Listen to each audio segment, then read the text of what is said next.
Namaste. This is Dr. R. Sridhar, Assistant Professor of Commerce, Government City College, Hyderabad. Today's topic is subsidiary books.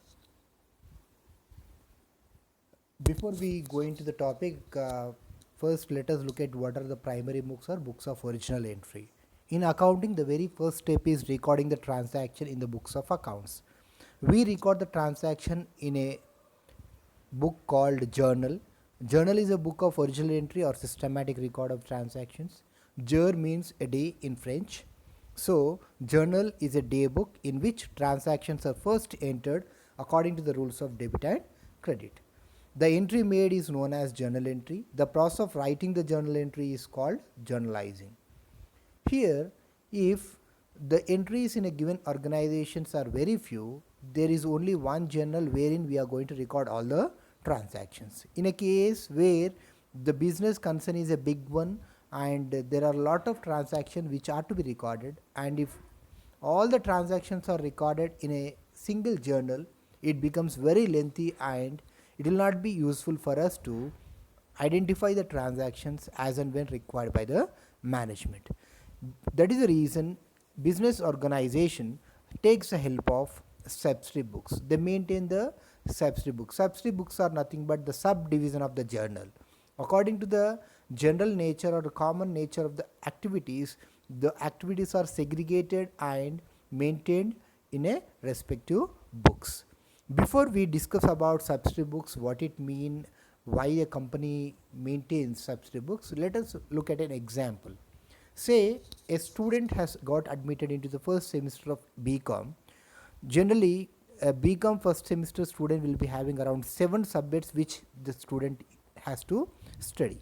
When the student goes to the college, a timetable is given to them, and according to the timetable, the lecture are being conducted.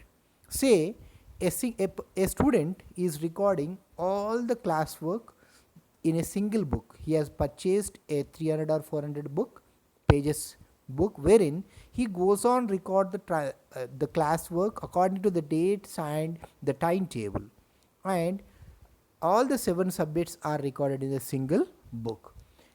Now, if a lecturer, say for example a financial accounting lecturer, has asked the student what was the last class, and the student, in order to answer the question to the lecturer, he has to turn back the pages and try to identify the financial accounting subject in the book, because all the subjects are recorded in the single book, and it will be very difficult. It is time consuming and difficult for a student to answer quickly to the question or to the question raised by the lecturer. Instead, the other student who is maintaining a separate book for each subject, that is for 7 subjects, that student is maintaining the 7 different subject books wherein he records only that particular subject notes in that particular book. He has maintained for English, Telugu, business economics, financial accounting, business organization and management. Likewise, for each subject he has maintained a separate book. Now, for the question that is asked by the lecturer, the student who has maintained the book separately for each subject, it is easy for the student to quickly turn the pages and give the information about what was the last class, when was the class taken, and what is the total number of classes that are held, what is the total portion that is covered. Likewise, whatever the information that is required, it will be on the fingertips for the student to look at. So the main difference here is, if only one journal is maintained and all the transactions are recorded in the single book, then this is the first instance where the student has recorded all the subjects in a single book. That single book is called as a journal, whereas the second student who has maintained or who has separated the subject wise books and recorded in the individual books, then what we call it as a subsidiary books. Subsidiary book is nothing but a division of the journal wherein according to the requirements they maintain the different types of books. Journal is subdivided into several books like sales book, cash book, bills receivable book, payable book, written inward and written outward books, that is a purchase returns and sales returns book, and general proper, etc. Altogether these are different subsidiary books which are maintained. And here the main important thing what we need to make note is, The subsidy books are maintained to provide the ready-made information and simplify the recording process, and ready-made information can be provided. This is what the basic essence of maintaining the subsidy books. Now let us look at what is journal.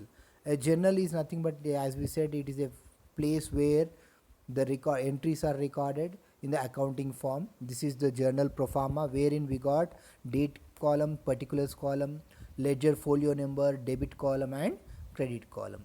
And we record the debit account and credit account, and the amounts are placed in the respective columns corresponding to the line in which the account is recorded, and down to that a narration is recorded to make a note of the transaction. And here I have given some examples of the journal entries. So this is how the entries are recorded in the accounting language. The first one is cash account data to capital account, being capital brought in. Whenever the capital is brought in by the proprietor, this is the entry to be recorded. And when the furniture is purchased, furniture account data to cash account. This is how a journal looks like. Then we'll move on to the different types of subsidy books. Altogether there are 9 subsidy books which are maintained by a business organization. The first one is cash book, second one is purchase book, sales books, purchase return books, sales returns books, bills receivable book, bills payable book, journal book. And bank book, it is generally maintained as a part of the cash book itself. We look at the first one, cash book. There are numerous transactions that are transacted by the business organization through cash. In every business there will be a large number of cash transactions that results in either receipts or payments. It is necessary to maintain a separate subsidy book for recording all the cash transactions. And cash book is a book wherein all transactions relating to the cash receipts and payments are recorded in the cash book. That means irrespective of the nature of the transaction, whether it is a capital in nature or revenue in nature, but if the transaction results in the movement of cash into or outside the organization, then those transactions are recorded in the cash book. Cash book is a special subsidy book which has got both the characteristics of primary, that is original entry, and final entry, that is it is both the journal as well as ledger. This is only the subsidy book which has got that special characteristic. And here we got the 3 different types of cash book: simple cash book, or a single column cash book, 2 column cash book, that is a cash book with cash or discount column, and 3 column cash book. Apart from cash book, cash column, we also have discount column and bank column. These are the 3 types of cash books that are maintained depending upon the requirements of the business concern. And why? What is the reason we maintain here is the cash book will give you some information, like it will help us to identify the total receipts and total payments during a particular period, and it also helps us to locate or identify the closing balance of cash in hand at cash at bank, and it will also help us to verify the correctness of the cash in hand and cash at bank. This is the why the cash book is maintained. And depending on the requirements, the cash book type that is maintained differs from one organization to another organization. If, say for example, an organization which does not have any bank transaction, they only maintain the single column of cash book, wherein it was got debit column and debit side and credit side. Receipts are recorded on the debit side and payments are recorded on the credit side. This is the pro forma of a single column cash book. Then the next one is 2 column cash book. Apart from cash column, we can have the bank column or discount column as per the requirements of the organization on the both the sides of the cash book.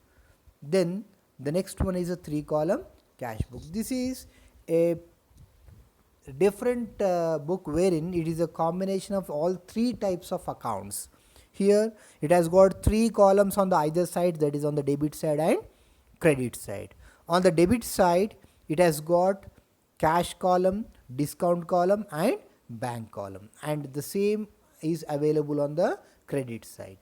And here the cash column, which relates to the cash account, which is of real account, and discount column relates to the nominal account, and bank column relates to personal accounts. Here all the three types of accounts, personal, real, nominal accounts, it is a combination of all the three types of accounts. The debit side we record the receipts, and on the credit side we record the payments. The debit side discount column represents the discount allowed, whereas the credit side discount column represents the discount received by the concern. So depending upon the requirement, the 3-column cash book is also maintained by the organization. Whatever the transactions that are dealt with the bank is also recorded here in the 3-column cash book bank column. Then apart from these, there is another book maintained which is called as petty cash book, which is also called as analytical cash book. This is maintained in order to record the small petty expenses. The head cashier is given some amount to the cashier, wherein all the small heads or petty expenses will be met from that amount, and it gives you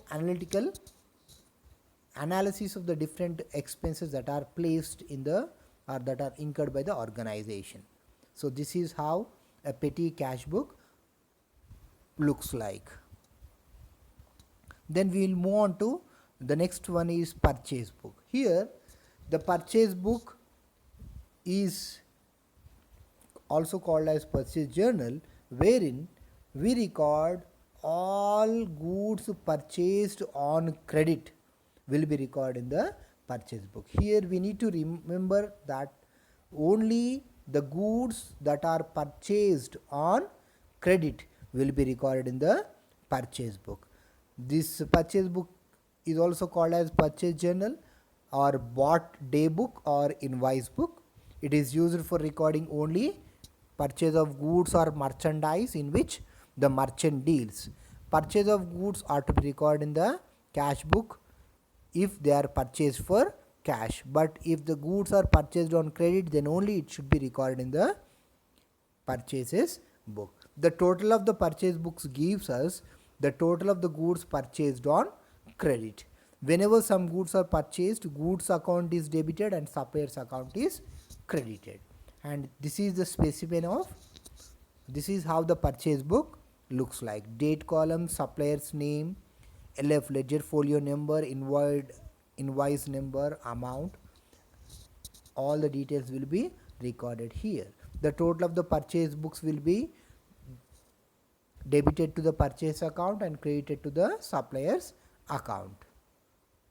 Then we will move on to the second one is sales book. It contains details of credit sale of goods. It is quite reverse of the purchase book. In the purchase book we record all the goods which are purchased on credit, whereas all the goods which are purchased on sold on credit will be recorded in the sales book. The sales book is also the sales book, the total of the sales book will give us the details about the total of the credit sales,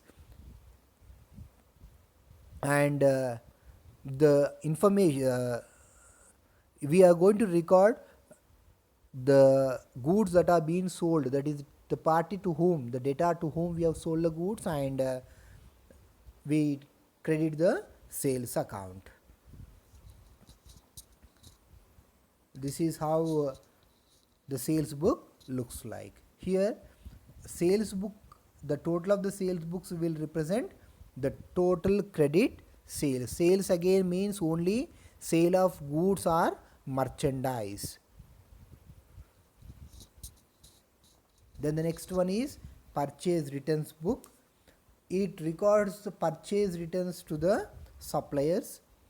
If the goods received are defective or damaged or not to the sample shown by the trader, will be returned to the supplier. These returns are called purchase returns. Such returns to the suppliers are entered in a separate book. We call it as a purchase returns book or return outwards book. So here what we do is we debit supplier's account to whom the goods are returned, and we credit the purchase returns account with the periodical totals by sundries. So this is, and we sent a debit note. We sent a debit note whenever there is a purchase returns. And this is the purchase returns book, wherein we have another column debit note number. That is, we'll send the details of the debit note to the creditor from whom we have purchased on the credit, saying that this is so and so amount, but that by which your account is debited. Then the next one is sales returns book. Whenever goods sold on credit are returned by customers, they are recorded in sales returns book, which is also called as return inwards book. This book is ruled just like other day book, and details are also entered in the same way. Here debit returns inwards account with the periodical totals as total sundry, two sundries, and we credit customers account with the individual accounts by returns, and we send a credit note in say specifying that so and so amount is credited. And this is here how the sales returns book looks like. Then we'll move on to the next one is bills receivable book. Bills receivables, bills are of two types, as we know that one is it may be a receivable or payable. These arise in settlement of account between creditors and debtors. A bill is an order given by a creditor to his debtor to pay a certain sum of money to or to the order of a specified person on a specified date. Bills are drawn by the traders duly accepted by his debtors called bills receivable. It records the details of the bills receivable. It gives the debit balance and the amount receivables against them. Whereas in case of bills payable book, this book is maintained to record all the transactions relating to bills payable, that is bills drawn by the creditors and accepted by the business concern person in settlement of accounts. It shows credit balance and therefore it is a liability. And this is how bills receivable book looks like.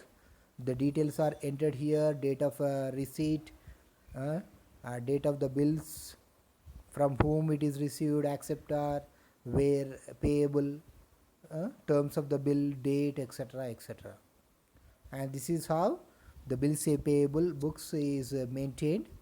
It gives you the details about the drawer, payee, where payable, terms of the bill, due date, what etc. What is the amount payable, paid date, etc. will be recorded in the bills payable book.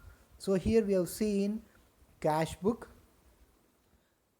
purchases book, purchase returns book, sales returns book, bills receivable book, bills payable book. And we even know what are the different transactions that are maintained. If any transaction which is linked to the cash, we record in the cash book.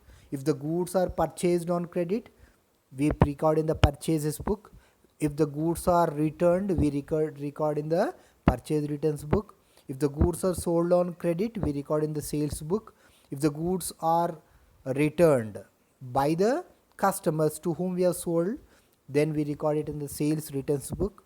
And the bills resulting in payables or receivables will be recorded in the respective books, that is bills payable book and bills receivable book.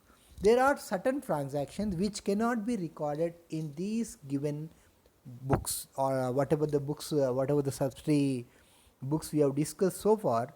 There are certain transactions which cannot be recorded in these books. Say for example, purchased machinery on credit from X company. Here the machinery is an asset and it is purchased on credit.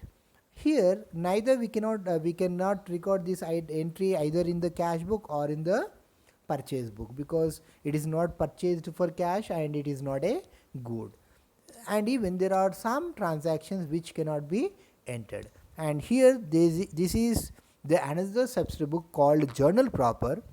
It is used for recording only those transactions which cannot be recorded in any other subsidiary books. That means if there is any transaction which cannot be recorded in the given subsidiary books, in whatever the subsidiary books that we have discussed so far, those transactions will be recorded in the book called journal proper. It is generally used for recording the different types of transactions. Let us look at the different transactions which can be record in the journal proper, like opening entries, rectifying entries, transfer entries, adjustment entries, and closing entries. These are the different entries which we record in the journal proper. So we have seen what is journal, what is the need for maintaining the subsidiary books, that is the importance of subsidiary books, and what is subsidiary book, what are the different types of subsidiary books, what are the transactions which are recorded in the different types of subsidiary books. So this is for the today's class. Thank you. Thank you very much.